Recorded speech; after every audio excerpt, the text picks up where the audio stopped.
दोस्तों, नीतीश कुमार नरेंद्र मोदी से नाराज हैं और उनकी दी हुई डेडलाइन बस कुछ ही घंटों में खत्म होने वाली है। दरअसल नीतीश कुमार बीजेपी से कुछ चीजें चाहते थे। चीजें क्या, जाहिर सी बात है कि वो सीएम पद की मांग कर रहे हैं कि भाई जिस तरीके से तेजस्वी का ऐलान कर दिया गया है उसी तरीके से हमारा भी ऐलान कर दिया जाए, ये बात थी। लेकिन बीजेपी मानने को तैयार नहीं हो रही थी। नीतीश कुमार ने अपनी तरफ से 4 नवंबर तक की डेडलाइन उन्हें दे दी थी, लेकिन अब वो वक्त खत्म होने वाला है और इसके बाद नीतीश कुमार क्या करेंगे, ये सबसे बड़ा सवाल है। हालांकि जब से नरेंद्र मोदी और नीतीश कुमार के बीच में दूरियां होने लगी थी, जब से ऐसा लगने लगा कि छपरा में जब वो शो करने जाते हैं, जनसभा करने जाते हैं नरेंद्र मोदी, तो नीतीश कुमार दिखाई नहीं देते हैं। पोस्टर में नीतीश कुमार जरूर होते हैं लेकिन मंच पर नीतीश कुमार नहीं होते हैं। इसके बाद जब नरेंद्र मोदी का रोड शो होता है बिहार में, खासकर जब वो रोड शो करते हैं तब वो दिखाई नहीं देते हैं। वैशाली में नरेंद्र मोदी रोड शो करने पहुंचते हैं लेकिन उनके बगल में ललन सिंह खड़े होते हैं और बीजेपी के जो प्रदेश अध्यक्ष हैं वो वहां पर मौजूद होते हैं। नीतीश कुमार वहां पर नहीं पहुंचते हैं। इससे भी सवाल सामने आने लगा कि आखिर जो नीतीश कुमार हैं वो इतने नाराज क्यों चल रहे हैं। क्या वो इतने ज्यादा नाराज हो गए हैं कि वो साथ में कहीं रैली नहीं करना चाहते हैं। नीतीश कुमार को दरअसल ये लग रहा था, वो अपनी तरफ से इस बात का प्रेशर बना रहे थे कि आप सीएम के नाम का ऐलान करिए और बताइए कि नीतीश कुमार ही सीएम बनेंगे, क्योंकि उन्हें वही पद चाहिए। इस वजह से जेडीयू भी लगातार पोस्ट पे पोस्ट कर रही थी कि 10 दिन बाद, 12 दिन बाद, 13 दिन बाद नीतीश कुमार आ रहे हैं। ये पोस्ट जेडीयू की तरफ से लगातार किए जा रहे थे, अभी वो पोस्ट हो रहे हैं। वहीं दूसरी तरफ बीजेपी को नीतीश कुमार ने साफ साफ कह दिया था कि आपके पास 4 नवंबर तक का वक्त है, तब तक आप सोच लीजिए आपको क्या करना है, इसके बाद हम बताएंगे कि हमें क्या करना है। अब वो तारीख तो आ चुकी है। जाहिर सी बात है कि नीतीश कुमार बिल्कुल चुप चुप दिखाई दे रहे हैं, अपने हिसाब से जनसभाएं कर रहे हैं, अपनी जगहों पर जा रहे हैं, जनता से मिल रहे हैं और अंदर अंदर जो सारी बातें हैं वो सारी चीजें कर रहे हैं। हालांकि यहाँ तक कि संगठन के जो बड़े लोग हैं, चाहे वो ललन सिंह हो, चाहे वो संजय झा हो, उन तक कानों कान खबर नहीं पहुंच पा रही है कि नीतीश कुमार क्या करने के सोच रहे हैं। वो भी बिल्कुल असमंजस में दिखाई दे रहे हैं।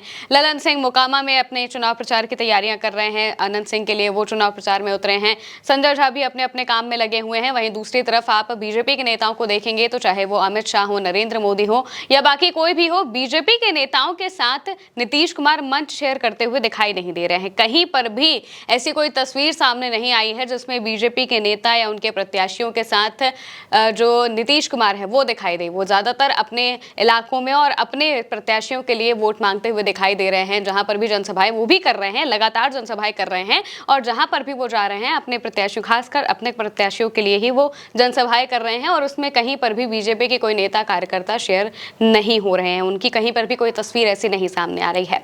इस वजह से ही लगातार ये सवाल उठ रहे थे कि क्या नीतीश कुमार नाराज हैं। और जब नाराजगी की बात सामने आई थी तो बिहार के जो स्थानीय पत्रकार है उनसे ये खबरें पता चली कि नीतीश कुमार इतने ज्यादा नाराज हो चुके हैं कि उन्होंने अल्टीमेटम दे दिया है, 4 नवंबर तक का वक्त दिया है बीजेपी को सोचने के लिए। और अगर बीजेपी ने उनकी बात नहीं मानी तो नीतीश कुमार कुछ बड़ा करेंगे और बड़ा सियासी उलटफेर जरूर होगा अगर नीतीश कुमार की बात नहीं मानी जाती है तो। दोस्तों, नीतीश कुमार ने जैसे ही देखा कि तेजस्वी यादव जब घोषणा पत्र लॉन्च होता है महागठबंधन का तो तेजस्वी यादव उसके फ्रंट पेज पर दिखाई देते हैं। तेजस्वी प्रण उसे नाम दिया जाता है और हर तरफ सिर्फ तेजस्वी की तस्वीर होती है। तेजस्वी को ही ब्रांड बनाकर, उन्हीं को ही चेहरा बनाकर पूरा का पूरा महागठबंधन अपना चुनाव लड़ रहा है और इस बात पर हर कोई सहमत है। कई बार प्रेस कॉन्फ्रेंस साथ में हो चुकी है जो हमें देखने को भी मिली।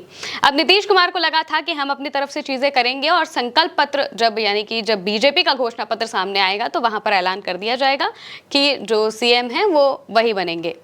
लेकिन बीजेपी का जब घोषणा पत्र लॉन्च होता है तो जेपी नड्डा होते हैं, सम्राट चौधरी होते हैं और कई नेता उसमें शामिल होते हैं। नीतीश कुमार भी वहां पर मौजूद होते हैं, लेकिन 1 मिनट के अंदर वो वहां से चले जाते हैं। नीतीश कुमार एक भी बात नहीं कहते हैं वहां पर। वहीं दूसरी तरफ तेजस्वी यादव ने बाकायदा प्रेस कॉन्फ्रेंस करके एक एक सवाल लिया था और बताया था कि उनका विजन क्या है, वो क्या करेंगे, पहला उनका मुद्दा क्या है, किस तरीके से वो काम करेंगे, सारा का सारा अपना विजन उन्होंने बताया था। लेकिन नीतीश कुमार ना ही जो बीजेपी के बाकी नेता थे उन्होंने ना ही कोई सवाल लिया, ना ही कोई बात की। सम्राट चौधरी पूरा का पूरा घोषणा पत्र पढ़ते हैं और फिर उसके बाद सभी नेता निकल जाते हैं। नीतीश कुमार खासकर सबसे पहले उठकर निकल जाते हैं, जिससे साफ पता चलता है कि नीतीश कुमार को जो उम्मीद थी उनकी उम्मीद के मुताबिक काम नहीं हुआ, इस वजह से वो नाराज हैं। अब नीतीश कुमार की जब ये नाराजगी सामने आती है तो जाहिर है उनसे बात करने की कोशिश बीजेपी के नेता करते हैं, बीजेपी के लोग करते हैं। उन्हें मनाने की कोशिश लगातार की जा रही थी लेकिन उन्होंने मानने से साफ तौर से इनकार कर दिया था, कह दिया था कि आप 4 नवंबर तक सोच लीजिए कि आपको क्या करना है क्या नहीं करना है।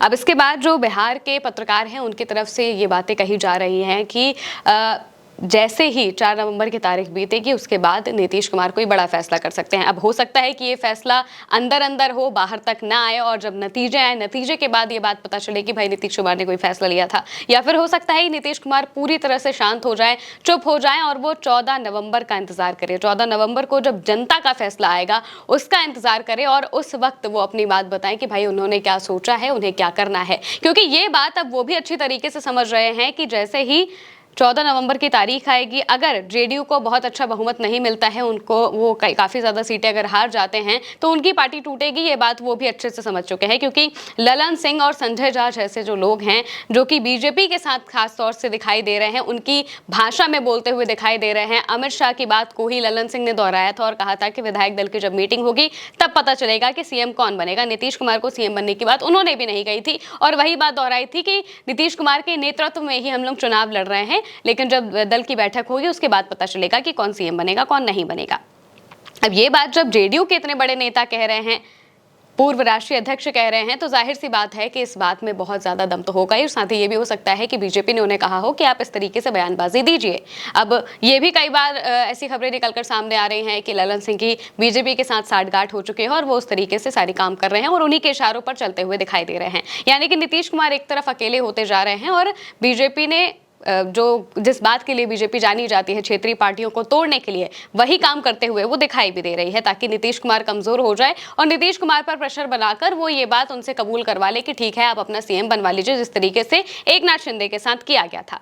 हालांकि नीतीश कुमार एकनाथ शिंदे तो है नहीं, तो वो बस इंतजार करेंगे कि क्या 14 नवंबर को होता है, 14 नवंबर को जनता का क्या फैसला होता है। और जैसे ही वो फैसला आएगा इसके बाद नीतीश कुमार अपनी बात कहेंगे और इसके बाद पूरा का पूरा गेम पलट देंगे। ये आसार जितने भी पत्रकार हैं और बिहार के खासकर जो स्थानीय पत्रकार हैं जिनकी बात सुनी जाती है, समझी जाती है, वो सभी इसी बात को कह रहे हैं। अब ये देखना होगा कि डेडलाइन के बाद नीतीश कुमार कुछ करते हैं या फिर सीधे 14 नवंबर तक इस पूरे मामले को लेकर जाते हैं और तब अपना फैसला देते हैं। फिलहाल के लिए मेरे साथ इस खबर में इतना ही। आप देखते रहिए उल्टा चश्मा यूसी।